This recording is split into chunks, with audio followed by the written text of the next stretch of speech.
compute the longitudinal stress in a water pipe, which is 8 inches in diameter and 0.25 inch thick if it is carrying a fluid at a pressure of 200 psi. So naghanap lang ng longitudinal stress sa water pipe. So water pipe is commonly cylindrical, di ba? So pag naghanap ng longitudinal stress, we commonly assume na ito ay thin wall, di ba? However, since meron tayong thickness na given and diameter, we can determine yung type ng pressure vessel by simply dividing yung dalawa.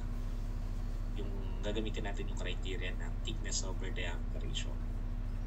Okay, so, gagawin lang, substitute lang natin yung 0.25.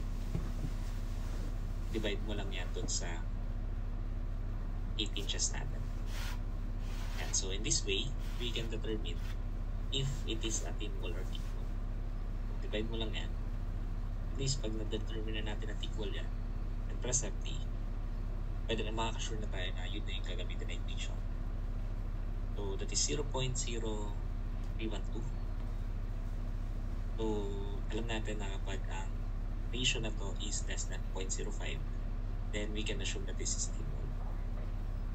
And so anyway, we know that this is thin. Kung thin wall to, ibig sabihin, we can use yung equations ng thin wall for the longitudinal stress. Okay, so ano ba equation ng longitudinal stress? That is PD over 40 times efficiency ng joint. So naging 4 na yung ilalim. From the problem, given tayo ng pressure, the diameter, thickness is also given. Efficiency ng joint, pag walang binigay, sabi ko gawin ng 1. So direct sub. So meron tayong 200 psi times 8 inches over 4 times 0.25 times 1. So from that, we can solve the value of the longitudinal stress. So bali, 200. By the way, pag check niyo yung units, magka-cancel out yung inches. So automatically yung unit na lalabas ay PSI din. Wala namang ibang unit na matitira. Press equals, makuha natin yung value. That is 1,600. PSI yan. Yan yung ating letter P.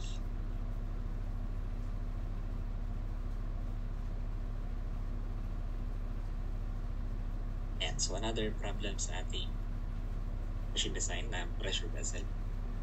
A cylindrical vessel measuring 2 feet by 5 feet. So pag meron kayong vessel, parang engine yung kanyang dimension, that is basically yung diameter naka yung length na dimensions niya pag meron tayong cylindrical vessel. So yung 2 feet is diameter, yung 5 feet is length. To hold sa gas at 3,000 psi. So using stainless steel, OQT, and so oil, quench, naka-tempered, that is 12,000. To determine the thickness of the plate with a design factor of 1.4 yield. So binigyan kayo ng factor of safety, 1.4. Hanap yung thickness. Assume that the efficiency of the welded joint as 85%. So for yield stress of OQT, SY is 130,000 psi.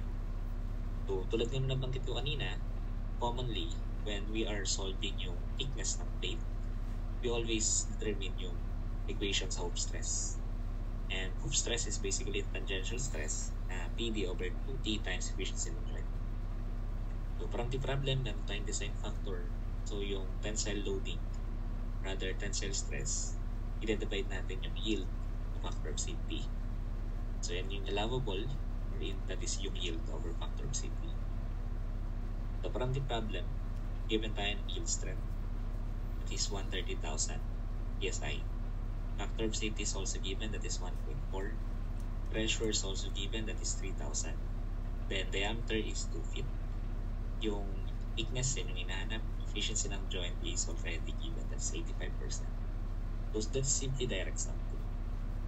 So pag meron na tayo niyan, we simply input that sa calculator.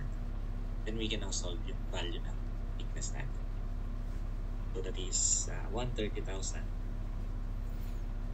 So divided by factor of safety na 1.4. That is equivalent sa 3,000 PSI. Times 2 divided by twice ng thickness times yung 85%.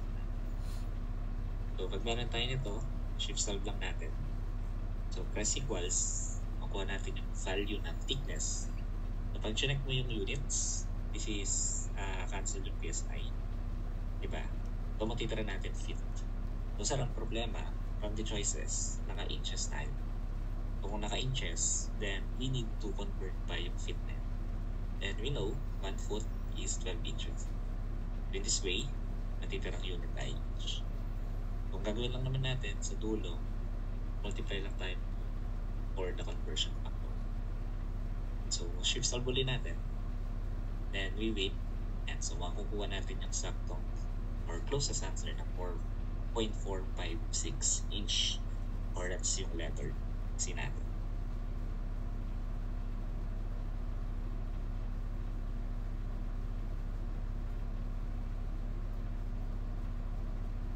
So, another problem sa ating thin wall pressure vessel, basahin ko lang.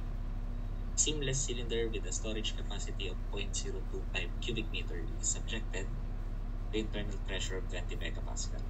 The length of the cylinder is twice its inner diameter. To calculate the thickness of the cylinder is made of plain carbon steel 20C8, given ka ng ultimate na 390 megapascal and a factor of safety of 2.5.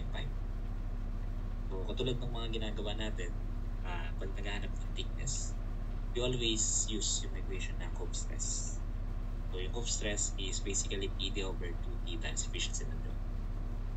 And so, from the problem also, it's marami nga tayong factor of safety, then we needed to get yung tangential as equivalent sa allowable stress, which is also equivalent since given ka ng ultimate dito, ultimate over factor of safety.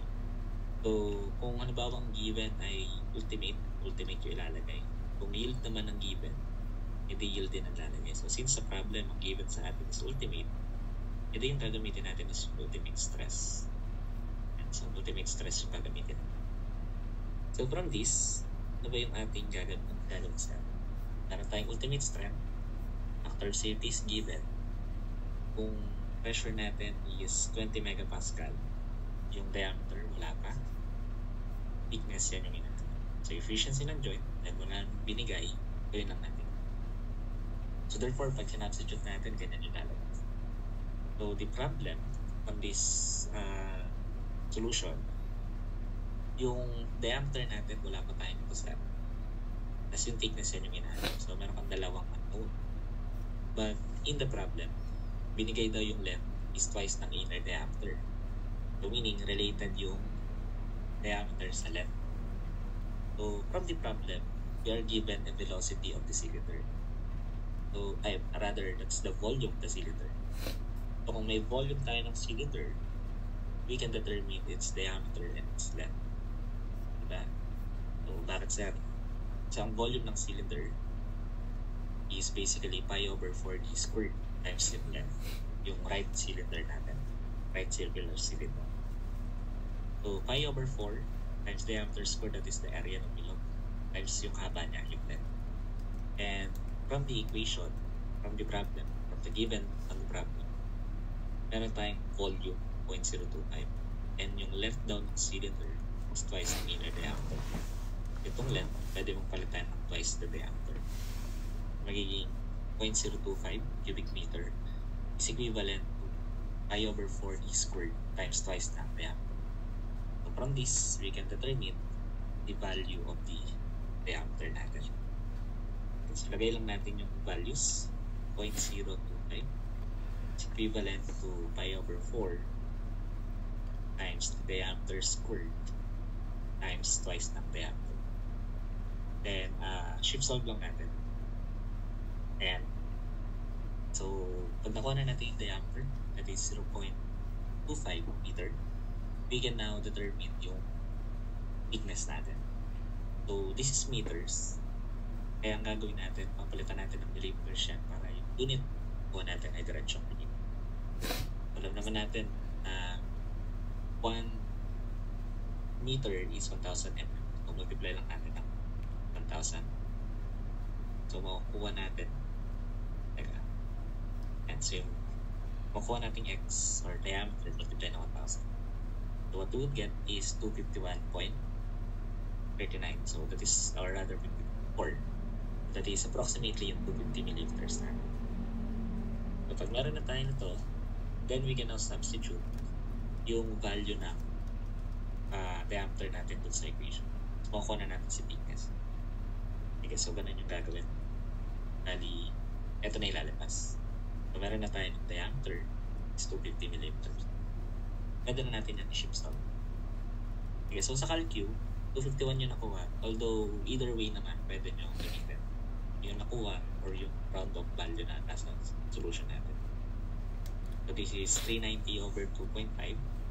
Tapos, by the way, pag chinek nyo yung units, so yung megapascal will cancel out.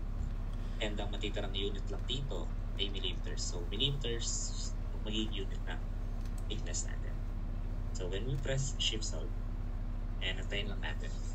So, millimeters na rin naglalabas. Makuha na natin yung value ng thickness as being equivalent. That is 16 millimeters. So, the choices, yan yung letter. Pinano.